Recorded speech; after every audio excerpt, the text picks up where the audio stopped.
भूत बंगला। एक छोटे से शहर में डेविड नाम का लड़का रहता था। डेविड का एक बहुत पुराना दोस्त जॉर्ज जो दूसरे शहर में रहता था। जॉर्ज अपनी फैमिली के साथ सैरो तफरी के लिए डेविड के शहर में आया। डेविड और जॉर्ज दिन में घूमने फिरने बाहर जाते और नई नई जगह एक्सप्लोर करते और रात में अपने दोस्तों के साथ नाइट मैच खेलते।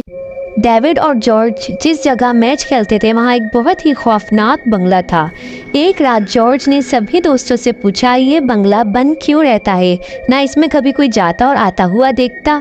जॉर्ज की बात सुनकर डेविड और उसके दोस्त कहने लगे, ये एक भूत बंगला है जो कई सालों से बंद है। इसके अंदर बहुत डरावनी चुड़ैलें और भूत रहते हैं, इसीलिए इस भूत बंगले के पास कोई भटकता तक नहीं है। इतने में एक दोस्त डर के मारे कहने लगा, अरे यार चुप हो जाओ, रात का वक्त देखो क्या हो रहा है और तुम सब यहीं खड़े होकर इस भूत बंगले की बातें कर रहे हो। चलो सब अपने अपने घर चलें।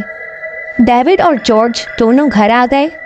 दोनों कमरों में आराम कर रहे थे कि जॉर्ज ने बोला, मुझे इस भूत बंगले के अंदर जाना है। डेविड ने कहा, ओ भाई चुप करके सो जा, खुद तो मरेगा मुझे भी मरवाएगा। अगले दिन रात होते ही सब दोस्त क्रिकेट खेलने वापस जमा हुए। क्रिकेट खेलते हुए बॉल उसी भूत बंगले के अंदर चली गई और सब एक दूसरे की शक्ल देखने लगे। एक दोस्त बोला, चलो सब घर चलें, लेकिन जॉर्ज बोला, अभी तो खेल शुरू हुआ है, चलो सब अंदर चलते हैं और बॉल लेकर आते हैं। सारे दोस्त हक्का बक्का हो गए और सब के सब मना करके चले गए। डेविड और जॉर्ज दोनों वहीं रुके रहे। जॉर्ज ने डेविड की मिन्नतें की और बहुत मुश्किल से उसे राज़ी किया। डेविड ने जॉर्ज के साथ अंदर जाने की हाँ कर दी। जैसे ही डेविड और जॉर्ज ने भूत बंगले का दरवाज़ा खोला तो एक खौफनाक सी आवाज़ आई। डेविड और ज़्यादा डर गया और जॉर्ज को बोला, देख यार वापस चलते हैं, अब भी वक्त है। पर जॉर्ज ने एक ना सुनी। थोड़ा चलने के बाद डेविड और जॉर्ज दोनों को बॉल नजर आई। डेविड ने कहा, ओ भाई अब घर चलें, बॉल मिल तो गई। ये कहते ही जोरदार हवा चली और भूत बंगले का गेट बंद हो गया। डेविड के तो रोंगटे खड़े हो गए, लेकिन जॉर्ज फिर भी नहीं माना। उसने कहा, जहाँ इतनी हिम्मत की है वहाँ थोड़ी और सही, चल और अंदर चलते हैं। जैसे ही अंदर गए लाइट जल बुझ होने लगी और तेज़ हवा चलने लगी।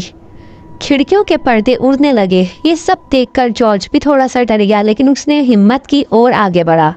आगे बढ़ते ही उसे एक बड़ा सा स्विच बोर्ड नजर आया। उसने करीब जाकर देखा तो तेज हवा की वजह से तार हिल रहे हैं। जॉर्ज ने कुछ औजार ढूंढने के लिए यहाँ वहाँ नजर दौड़ाई। उसे एक बैग नजर आया। जॉर्ज ने उस बैग में से औजार निकाले और तारों को सही से जोड़ा। तार मिलते ही पूरे घर की लाइट सही हो गई। यह देखकर डेविड बहुत हैरान हुआ और उसका डर भी कम हुआ।